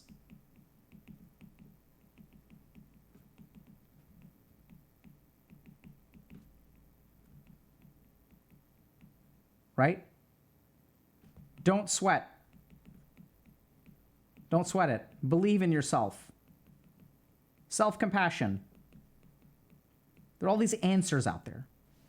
But this too is cognitive. 100%. This is all cognitive. None of this is emotional work. So there's another interesting example of this. There are two kinds of empathy. There's cognitive empathy and there's emotional empathy. And then you may ask yourself, wait a second, isn't empathy empathic by nature? No. So this is what's really interesting. If you look at some studies, what they show is that people who struggle to be empathic will essentially use cognitive reasoning as a substitute for empathy. So like, for example, if I go to a funeral and everyone else is crying, but I don't feel sad, what I'm going to do is cognitively figure out, okay, how should I act empathic in this situation? Okay, let me sniff an onion so I start tearing up, and I'm going to give people hugs, and I'm going to say consoling words. It's a cognitive approach. It's almost like we're a robot pretending to be human when we use cognitive empathy. Right? Y'all see that? So this happens when we have an over-reliance of cognitive strength in our mind with essentially like an IQ-EQ imbalance. So generally speaking, we have IQ, which is our reasoning ability. We have EQ, which is our awareness of emotions and things like that. And for some people, what happens, especially if you've got high IQ, is that we start using this more. So we level it up. And since we get by with using IQ for all kinds of things, our EQ starts to kind of get rusty. And then over time, we'll develop this balance where we become overly intellectual. And if we become overly intellectual and not in touch with our emotions, we wind up with analysis paralysis. Because what we're trying to do is fix an emotion with a cognitive process, which fundamentally can work, but it's hard and there are things that are missing. So for example, if you look at like cognitive restructuring, cognitive behavioral therapy, things like that, even the yogic perspective of digestion of samskars, you can use cognition as a method of processing some emotions, but generally speaking, we tend to be missing a couple of things here. So that's what we're going to teach you. So if you're stuck in analysis paralysis, what do you do? Because it's kind of weird because even this person now is saying, I'm done with critically analyzing my ways. I guess I need an out-of-the-box creative perspective or reframing. That's actually another cognitive solution. Do you guys see this? This is logical. This is not emotional. All of their solutions are logical in nature. They're all cognitive in nature. This is why they continue to fail. Because what someone does is they logically say, okay, I tried critically analyzing. Let me try uncritically analyzing. Let me try creative inspiration. It's a logical thought process. They're like a scientist who's trying to figure something out. You guys get this? Do y'all see that? It's the same thing. It's looking for a logical solution, right? They're trying to solve a problem. They're looking for a solution. Y'all get that? So if you're looking for a solution, that is not embracing your emotions. Embracing your emotions is not about fixing them. It's about embracing them. It's about accepting them. It's not about changing them. Do y'all get that? So here's the thing. If I accept something, I accept it. Right? Take it as is. And so as long as you're operating to try to fix something or solution focused, you're not actually accepting it. Now, you can change after acceptance, which we'll kind of talk about. And this is what's so confusing for a lot of people who are stuck in analysis paralysis, because they're like, wait a minute, if I just accept it and I don't try to fix it, does that just mean I'm doomed to suffer for eternity? Am I just supposed to accept that I'm procrastinating and undisciplined? That doesn't work for me. That is not an acceptable solution because that means I'm going to continue procrastinating. That's the problem I'm trying to fix. So they reject acceptance, right? Because it's not acceptable to accept you're procrastinating. It seems so counterintuitive. They're like, if I accept that I'm procrastinating, I just accept it. If I don't try to fix it, that means I'm going to be procrastinating the rest of my life. That's what I want to fix. That's not acceptable to me. So they start by rejecting acceptance. So let's try to understand how to deal with that, because it's tough. Let's start with this. Where do these states come from? Okay, let's try to understand this. When I feel an emotion, this emotion manifests in all kinds of cognitive ways. So let me give you all an example. Let's say I have a 3-year-old kid who's afraid of the dark.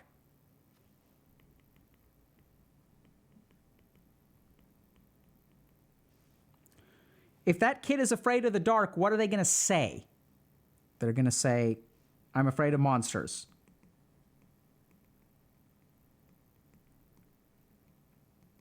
They're going to say, I'm going to have a nightmare.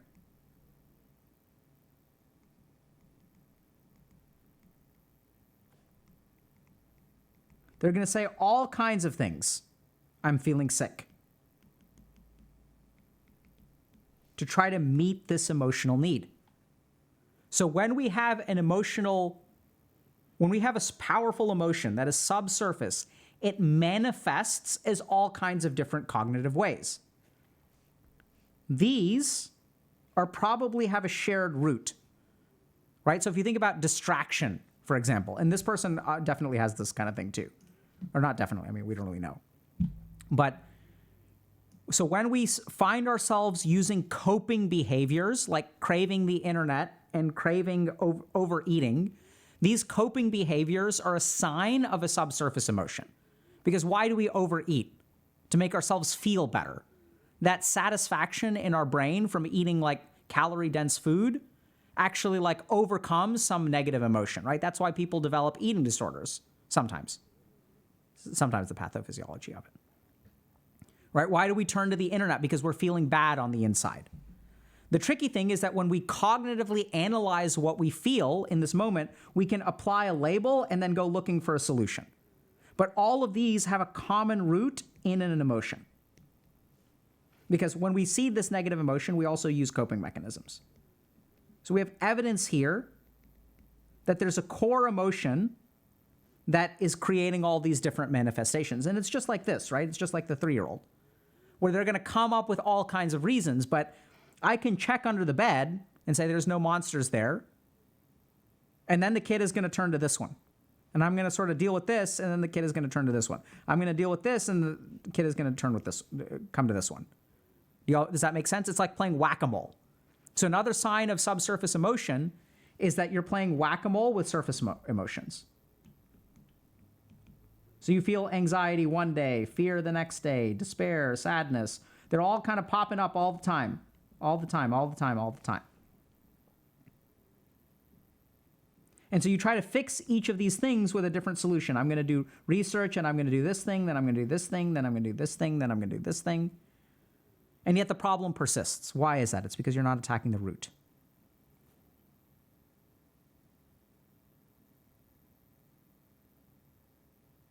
So how do we decrease this?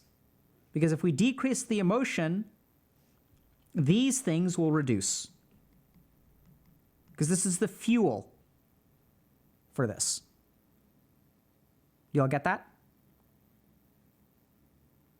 So how do we reduce the energy of an emotion? You don't fix it. You can't fix an emotion.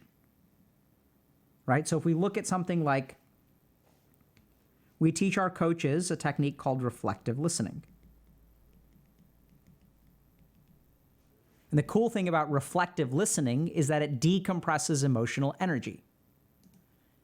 This is something that also therapists are very good at, right? So a therapist, when you come in and you talk to a therapist and you say, I'm going through a divorce, a good therapist won't coerce your partner into staying with you, right? Therapists don't actually fix things on the outside. What they help you do is decompress the emotions that you deal with. And as you decompress those emotions, the behaviors that arise out of those emotions, the thoughts that arise out of those emotions, are the things that actually start to reduce. So when I'm toxic to the people in my life because I feel unloved, as I'm able to voice that to a therapist and be honest with that emotion, that kind of goes down. The energy of the emotion goes down, and the toxic behavior reduces as well. That's how therapy works, sometimes. Right? Therapy is complex, and there are lots of different ways to do it. But the key thing here is that you've got to reduce the emotional energy. And this person is doing a good job because they're trying to diagnose it, right? They're trying to figure out, okay, what do I feel? What do I feel? What do I feel? The problem is that once they feel something, the first thing that they try to do is fix it. So instead, what I would recommend is if you're someone who is able to diagnose your emotions cognitively, and then goes to solutions on the internet, tries to implement those solutions with varied success, because there is value to that, right? What I recommend that you do instead is ask yourself, where is this coming from? Okay, I feel anxious today. I feel distractible. What am I trying to distract myself from? What am I worried about? Another question you can ask yourself, this is a tricky one. If I get caught up in this anxiety, what can I avoid thinking about? Because sometimes even negative emotions can be defensive mechanisms. And then as you find that emotion, recognize, because here's the tricky thing when we experience a negative emotion. This is why it's so easy to reject and so hard to accept, because we don't want to feel that way. We want the feeling to go away. We want to fix it so we never have to feel that way again. That is rejection of an emotion. It is not acceptance of an emotion. And this is what's so cognitively difficult about this, because you may say to yourself, wait, but if I accept it and I don't try to fix it, does that mean that I'm doomed to experience this for the rest of my life? And that's where the big irony comes in, because in accepting emotion is truly how you get free of it. And by trying to get rid of it, you fall into an analysis paralysis trap where it's haunting you all the time and manifesting in 1,000 different ways.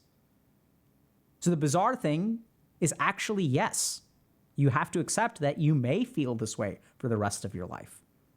How does that make you feel? Because the other thread that's running through this, I don't know if you'll get this.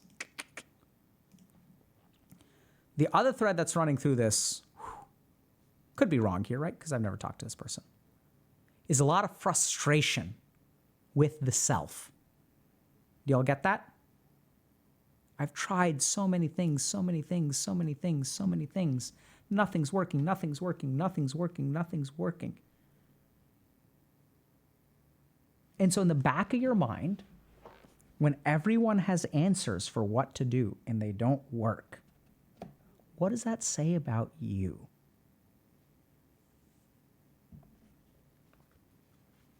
Works for everyone else. I've done the research. Something's busted. Deep down, core, something is busted. And when it's busted down there, it manifests as all kinds of things.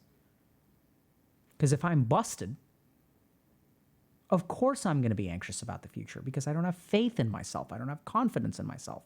Of course I'm going to have despair. Of course I'm going to distract myself through overeating because I'm busted. And the next day that I wake up, I spent all day binge eating yesterday and not getting any work done. What does that reinforce? Self-critical, frustration. I'm busted. I can't stop. I'm out of control. You start to believe these things about yourself. They become a really deep core of who you are, and they manifest in all kinds of different ways.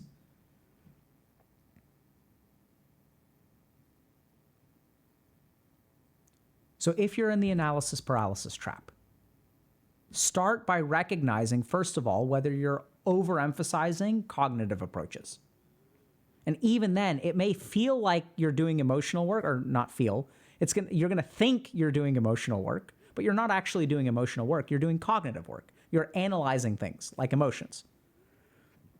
And then as you come up with solutions, that's not what emotional work is. Emotional work is not about solutions. It's about digesting and processing emotion. And that's where just talking about it is enough. Right? We have decades of research on therapy where the majority of what you do is talk about it. And that decompresses the emotion.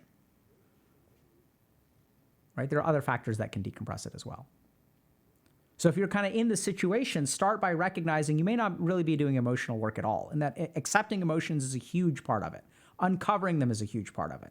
And you can use some of these techniques like asking yourself, what am I anxious about? What am I despairing about? How do I feel about myself? How does today make me feel about myself?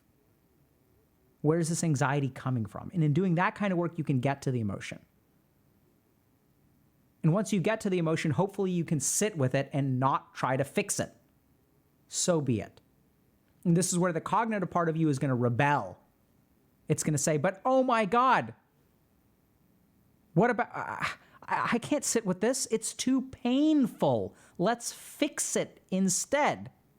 That's so much better because, hey, if we can figure out the solution to this, think about this. We never have to feel this way again.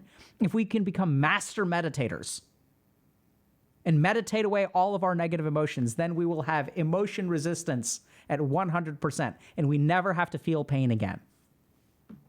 Let me learn how to be the best meditator on the planet. And in doing so, you will become the worst meditator on the planet.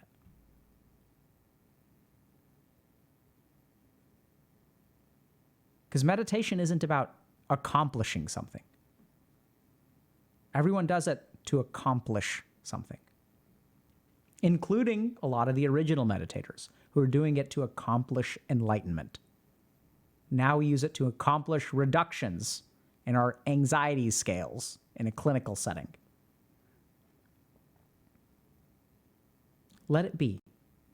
And notice the cognitive part of your mind as it rebels. Oh, no, we can't let it be. This means that my future is doomed. No, it's not. That's the scary thing. Is that you can't let it possibly be doomed. You got to control it. You got to fix it. Y'all get that? You can't actually let it be. That terrifies you. And as that terrifies you, you try to fix it. And as you try to fix it, you give in to the terror. The terror starts to control you. And then the whole cycle repeats.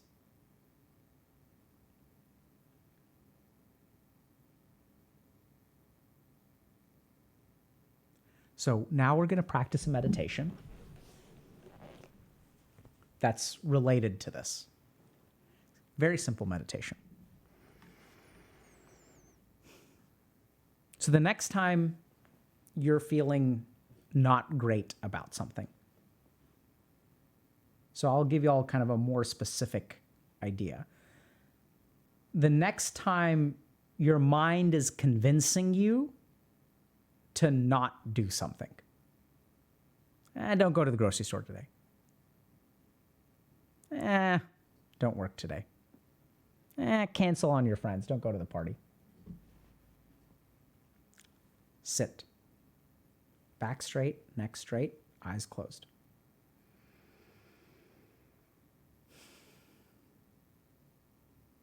First, start by noticing the rationale. Because anytime your mind tries to convince you to do something, it gives you a rationale. Don't go to the party because what if you don't have fun? It'll be a waste of a night.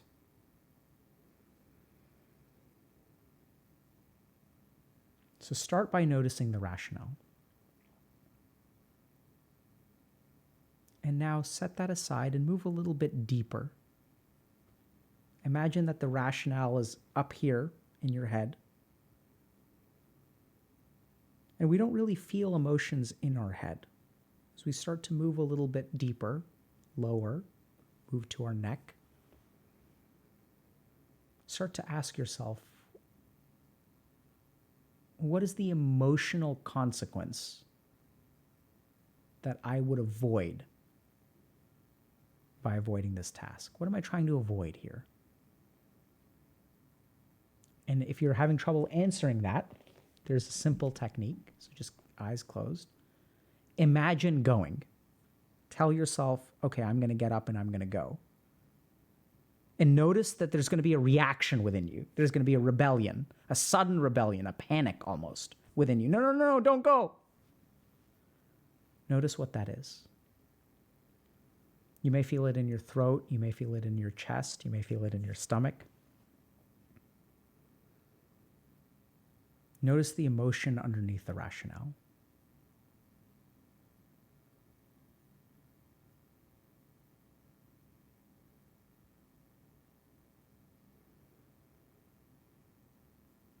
And acknowledge that this part of your mind that you're trying to overcome is actually looking out for you. As you feel that emotion, maybe a tightness in the chest, recognize that the thoughts in your head are trying to protect you from feeling that way. And here you are beating up the thoughts in your head, frustrated with yourself, when it's just doing its job.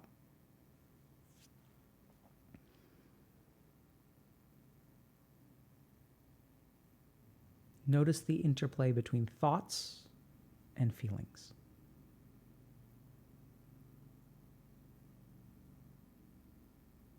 And now move closer towards the feeling. Set the thoughts aside. And notice the fear. Notice the worry. The desire not to be hurt.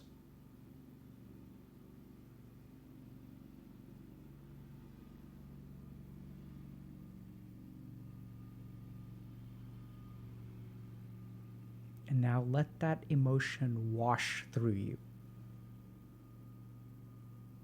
It starts at the top of your head like thoughts,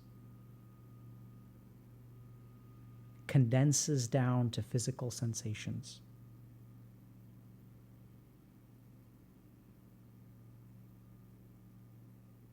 And imagine it entering from the top and washing through you. Almost like rain that starts at the top of your head and then makes its way down. and drips off. Don't try to fix it. Don't try to resist it. Just let it be.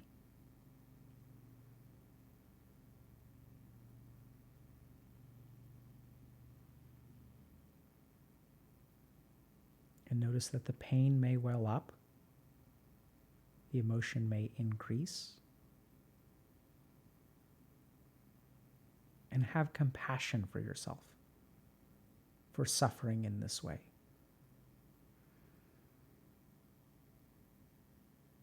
It must hurt to feel this.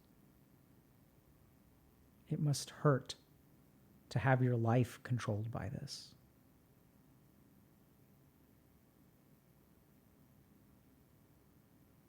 Acknowledge how hard it is for you.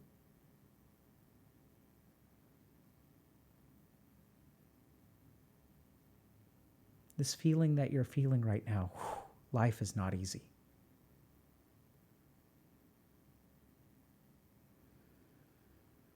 And now take a deep breath in through your nose. Slowly breathe out.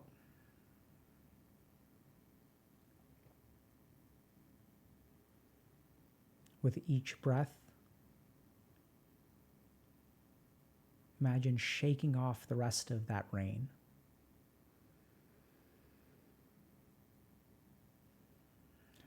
Tilt your head up slightly, as if looking up towards the sky. Just very slight. Keep your neck mostly straight. Deep breath in. Expand the chest.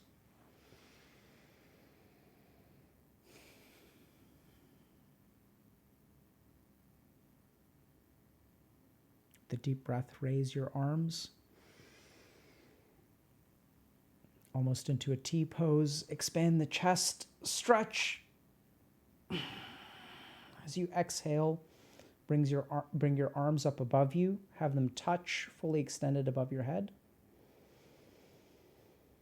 Breathe in, and then as you exhale, let them rest. Come down slowly, slowly, slowly. Move back into a sitting position. Neck straight, back straight, arms straight, or arms relaxed. Now notice the vigor that you feel, the awakening.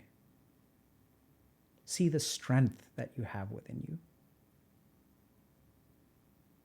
And now return to your task and ask yourself, can I do this today? Am I strong enough to do this today? Am I strong enough to do something right now? And you may notice that it feels overwhelming, and if so, let it be. We can try later.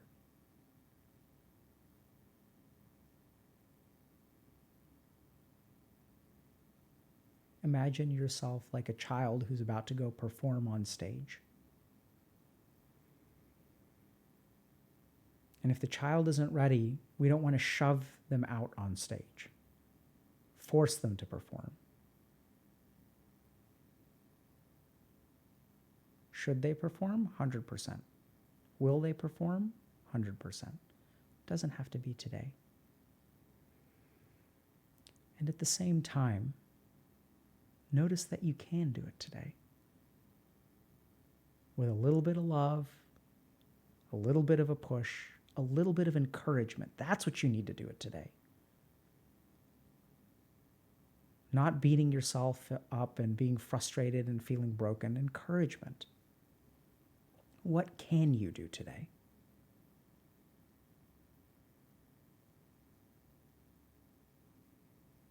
Place a little bit of faith in yourself. Because you can't just have faith in yourself. It has to be put there. Notice the strength and energy, the vitality of your body in this moment.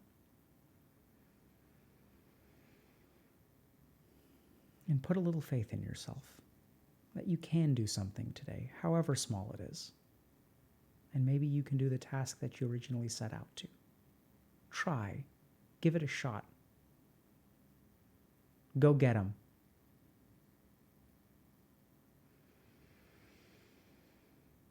With a final breath, deep breath in, and as you exhale, slowly come back. Open your eyes.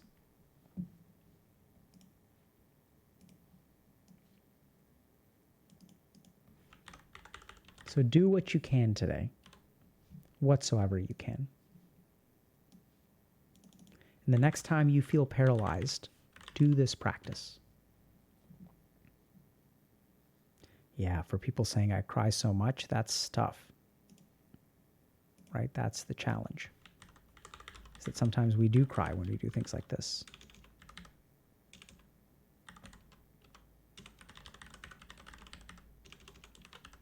Okay, now who are we going to raid? Do we have mods around? Because it seems like I'm not logged in to anything. So let's see if we can do it this way.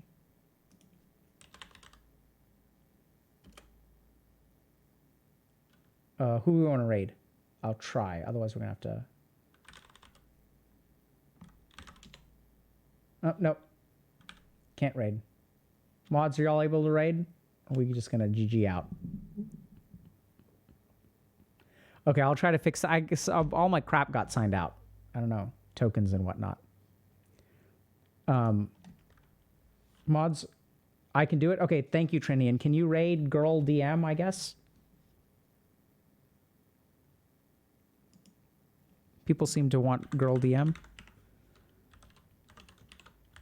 me just make sure that the person is live. Sorry. Oh, I don't see girl DM is live.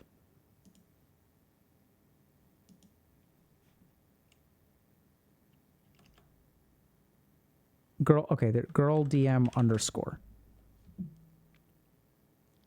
right, cool. Looks like Teamfight Tactics.